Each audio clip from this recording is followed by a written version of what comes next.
எம்மா அந்த 10 அடி புத்துக்குள்ளே நாகத்தா எத்தனை நாள் இருப்பேன் 10 அடி புத்துக்குள்ளே நாகத்தா எத்தனை நாள் இருப்பேன்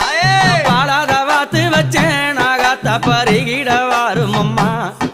நான் பாலாத வாத்து வச்சேன் நாகத்தா பருகிட வாரும் அம்மா 10 அடி புத்துக்குள்ளே நாகத்தா எத்தனை நாள் இருப்பேன்